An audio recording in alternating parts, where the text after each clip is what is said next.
Hey everybody, Mike Shaw from CI here. Today, we're going to be chatting more about how to track your AI investments.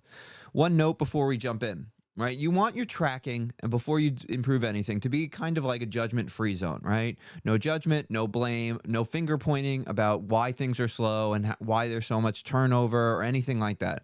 This is an area of unemotional, just black and white measurements, so you get a good baseline going in. If emotions are stirred up, you're never going to really get that good understanding, and people aren't going to feel any improvements as things go on. So today we're going to be chatting about how to approach tracking and what to measure. So when you want to track anything before you're actually implementing a new technology, you're going to measure a few things. First, you're going to want to pick the workflow you're measuring, right? I always suggest either high volume or high pain, right? One, you want a good data quality, right? Enough work so that you actually can see impact. You also want the organization, yourself, and everyone impacted to feel some type of improvements, right? If it's a high pain, people feel better. High volume, work gets done faster. Next, map your current states end to end, every single step. Have all your turnovers, your people, your triggers, your actions, your output, everything along the lines, you end-to-end process. You want to use simple instrumentation. Don't overcomplicate it, right? Timestamps, SLA breaches, handoff touch points, revision work flags, things like this. Just very simple terms so that you know going in exactly how easy or hard it is.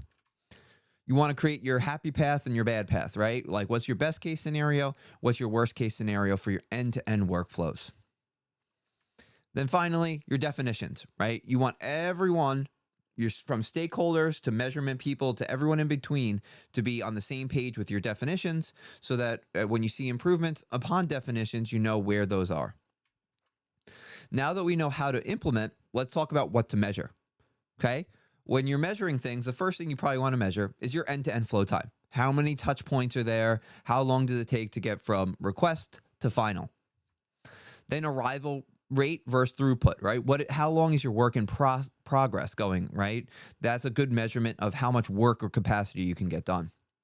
Handoff items, rework, defect escape rate, these types of things that kind of measure the amount of rework done is a great way to see accuracy. And repetition accuracy is another great point, right? So these two things measure how many times steps are repeated in your process, how many times are things that are incorrect going out the door. Queue wait times, SLA breaches, things like that. And then finally, things like your experience signals, your CSAT score, your NPMs, things like that, so that you get to see how well people are improving or how they feel about the process, right? So now that you know how to approach and what to measure, we can talk about things about how to measure and how to improve.